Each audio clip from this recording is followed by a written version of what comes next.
क्या वक्फ संशोधन विधेयक मुसलमानों की धार्मिक आजादी पर हमला है? क्या सरकार पारदर्शिता की बात कर असल में वक्फ की पकड़ छीन रही है? और ओवैसी ने लोकसभा में इस बिल की कॉपी क्यों फाड़ दी? नमस्कार, आप देख रहे हैं LNV मीडिया और मैं हूं आपके साथ भावना शुक्ला। आज बात करेंगे देश में चल रहे सबसे बड़ी बहस की, वो है वक्फ संशोधन बिल 2025। इस बिल को लेकर देश के कई हिस्सों में विरोध हो रहा है। AIMIM प्रमुख असदुद्दीन ओवैसी ने इसे मुसलमानों पर सीधा हमला बताया है और संसद में जमकर विरोध किया। आज की इस रिपोर्ट में हम आपको बताएंगे कि वक्फ बिल आखिर है क्या और इसके प्रावधान क्या हैं। ओवैसी और मुस्लिम संगठनों को क्या आपत्ति है और सरकार इसको लेकर क्या दलील दे रही है। तो चलिए शुरू करते हैं। सबसे पहले बात करेंगे वक्फ बिल की और इसके मकसद की। ये क्या काम करता है, कैसे काम करता है। वक्फ का मतलब होता है अल्लाह के नाम पर किया गया ऐसा दान जिसका इस्तेमाल मस्जिद, कब्रिस्तान, मदरसे या समाज सेवा जैसे धार्मिक सामाजिक कामों में होता है। हर राज्य में वक्फ बोर्ड होते हैं जो इन संपत्तियों को देखते हैं। अब सरकार एक नया कानून लेकर आई है, वक्फ संशोधन विधेयक 2025 के नाम से इस कानून को जाना जा रहा है, जो वक्फ अधिनियम में बदलाव कर सकता है। इस बिल के प्रावधान में वक्फ संपत्तियों पर अवैध कब्जों को हटाने की बात की गई है। अगर कोई वक्फ जमीन पर कब्जा किए है तो उससे उचित किराया वसूला जाएगा या उसे हटाया जाएगा। सरकार का दावा है कि इससे गरीब मुसलमानों को फायदा होगा और पारदर्शिता बढ़ेगी। सरकारी आंकड़े बताते हैं कि वक्फ संपत्तियों से बहुत किराया नहीं मिल पाता है। जैसे झारखंड में कुछ जगह है जहाँ किराया 20 से 25 हजार रुपए मिलना चाहिए, पर केवल 12 से 1500 रुपए के बीच ही किराया मिल पाता है। इस पर सरकार का कहना है कि ये बिल गलत इस्तेमाल और भ्रष्टाचार पर रोक लगाने के लिए है, जिससे वक्फ की आमदनी गरीब मुसलमानों के काम आएगी। अब बात करते हैं उस हिस्से की जिसने इस बिल को देश भर में विवाद का मुद्दा बना दिया। मुस्लिम समुदाय की तीखी आपत्तियां। मुस्लिम समुदाय इस बिल का खंडन कर रही है। सरकार कह रही है कि ये बिल सिर्फ प्रबंधन सुधारने के लिए है, लेकिन मुस्लिम नेताओं का कहना है कि प्रबंधन के नाम पर सीधा हस्तक्षेप है धर्म में, अधिकारों में और आत्मसम्मान में। AIMIM प्रमुख असदुद्दीन ओवैसी का कहना है कि ये बिल मस्जिदों, दरगाहों और मदरसों को निशाना बनाने की एक संगठित कोशिश है। सरकार चाहती है कि हमारी धार्मिक संपत्तियों पर उनका नियंत्रण हो। ये बिल्कुल मुसलमान की मजहबी आजादी पर हमला है। ओवैसी आरोप लगाते हैं कि सरकार धीरे धीरे वक्फ बोर्ड की स्वायत्तता खत्म करना चाहती है ताकि हर फैसले में सरकार दखल दे सके। सिर्फ ओवैसी ही नहीं बल्कि कांग्रेस सांसद मोहम्मद जावेद भी और उनके साथ साथ कई अन्य मुस्लिम सांसदों का भी कहना है कि ये बिल संविधान के खिलाफ है। ओवैसी ने संसद में बिल की कॉपी फाड़ते हुए इसे असंवैधानिक कृत्य कहा और बाद में सुप्रीम कोर्ट में याचिका भी दायर की। उनका कहना है कि यह बिल अनुच्छेद 25 और 26 का उल्लंघन करता है, जो भारत में हर नागरिक को अपने धर्म को मानने, प्रचार करने और संस्थान चलाने का अधिकार देता है। अगर सरकार हमारे धार्मिक संस्थानों के अंदरूनी मामलों में दखल देगा तो संविधान बचा ही कहाँ रहेगा। ये बोल असदुद्दीन ओवैसी के हैं। ओवैसी इसे सिर्फ एक कानूनी मुद्दा नहीं मानते बल्कि इसे राजनीतिक साजिश करार देते हैं। ये बिल हमें दूसरे दर्जों का नागरिक बनाने की कोशिश करता है। हमारी संपत्तियों पर हमारा ही हक है और जो छीना जा रहा है। असदुद्दीन ओवैसी इन लाइनों को बोलते हुए आगे कहते हैं कि अगर सरकार को पारदर्शिता चाहिए तो वो नियम बना सकती है, लेकिन पूरी संस्था को कमजोर करना किसी भी लोकतंत्र के लिए खतरनाक है। जब वक्फ संशोधन विधेयक लोकसभा में पेश हुआ तो सदन में सबसे मुखर आवाज थी हैदराबाद के सांसद असदुद्दीन ओवैसी की। ओवैसी ने न सिर्फ इस बिल को असंवैधानिक कहा बल्कि विधेयक की प्रति भी फाड़ दी और सरकार पर मुस्लिमों के धार्मिक स्वतंत्रता पर हमला करने का आरोप लगाया।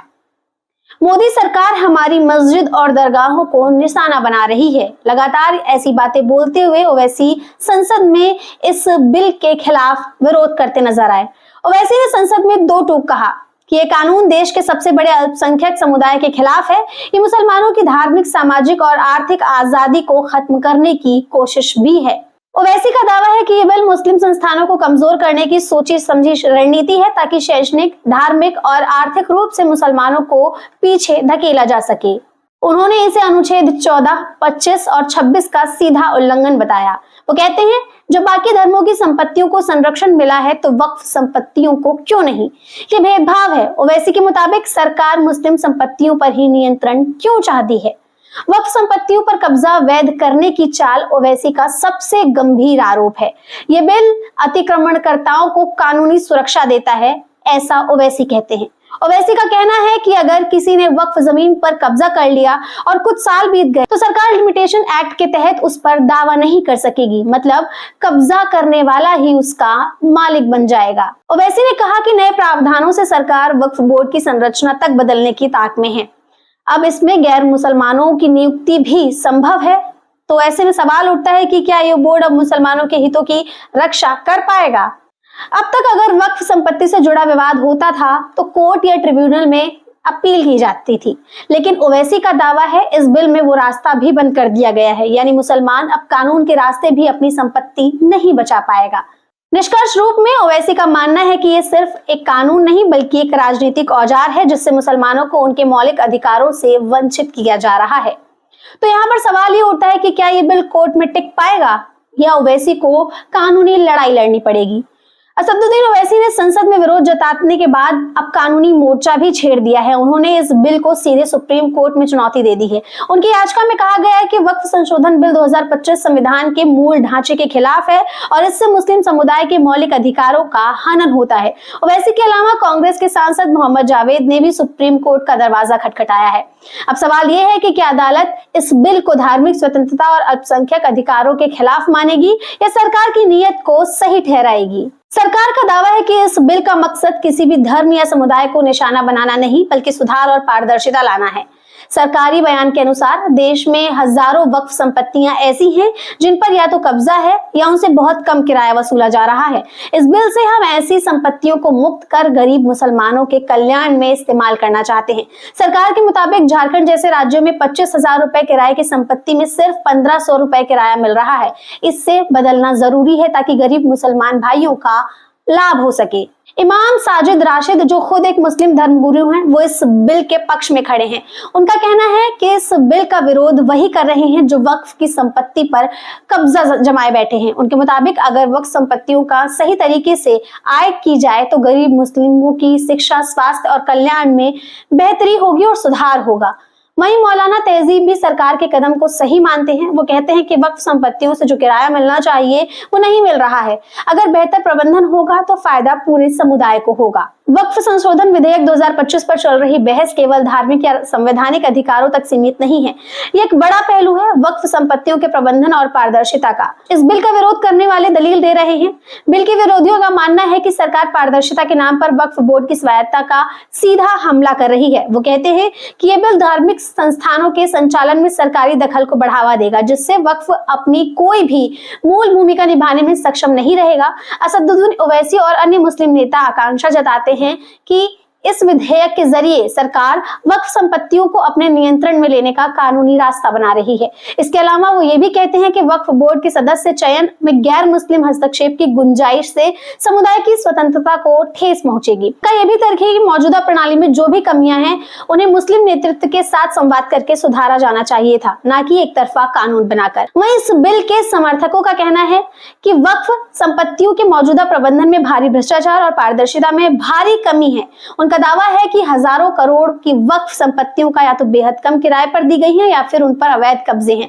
समर्थक कहते हैं कि ये बिल वक्फ संपत्तियों की बेहतर मॉनिटरिंग, किराया संरचना में सुधार और रिपोर्टिंग सिस्टम को मजबूत करने का प्रयास है। उनका मानना है कि यदि इन संपत्तियों का सही उपयोग किया जाए तो इससे शिक्षा, स्वास्थ्य और रोजगार जैसे क्षेत्रों में गरीब मुसलमानों को सीधा लाभ मिल सकेगा। झारखंड जैसे राज्यों का उदाहरण देते हुए मौलाना तहजीब जैसे धर्मगुरु कहते हैं कि व्यवस्था में सुधार जरूरी है, वरना समुदाय का भला कभी नहीं हो पाएगा। वक्फ संशोधन विधेयक 2025 ने देश भर की राजनीति में गंभीर वैचारिक विभाजन पैदा कर दिया है। एक तरफ सरकार और कुछ मुस्लिम धर्मगुरु इसे बहुप्रतीक्षित सुधार बताते हैं जो वक्फ संपत्तियों को सही प्रबंधन और उपयोग को सुनिश्चित करेगा, तो वहीं दूसरी तरफ AIMIM नेता असदुद्दीन ओवैसी और कई मुस्लिम संगठनों का कहना है कि ये विधेयक धार्मिक स्वतंत्रता, अल्पसंख्यक अधिकारों और संवैधानिक सिद्धांतों का उल्लंघन करता है। उनका आरोप है कि सरकार इस कानून के जरिए मुस्लिम संस्थानों को नियंत्रित करना चाहती है। अब मामला सुप्रीम कोर्ट में है। संविधान के अनुच्छेद 14, 25 और 26 की व्याख्या के जरिए अदालत तय करेगी कि ये बिल मौलिक अधिकारों के दायरे में आता है या नहीं। इस पूरे विवाद ने ये साफ कर दिया है कि भारत में धार्मिक संपत्तियों के प्रबंधन, अल्पसंख्यकों के अधिकार कितने संवेदनशील मुद्दे हैं। इस तरह के कदम केवल तब सफल हो सकते हैं जब ये संवाद, भरोसे और संवैधानिक मर्यादाओं के तहत किए गए हों। आखिर में सवाल ये बचता है कि क्या ये बदलाव वक्फ व्यवस्था को पारदर्शी बनाएगा या फिर ये एक धार्मिक स्वतंत्रता का बढ़ता दबाव है। कमेंट करके मुझे अपनी राय जरूर बताइएगा। आज के इस वीडियो में फिलहाल इतना ही, लेकिन ऐसी ही तमाम खबरों के लिए आप देखते रहिए LNV मीडिया।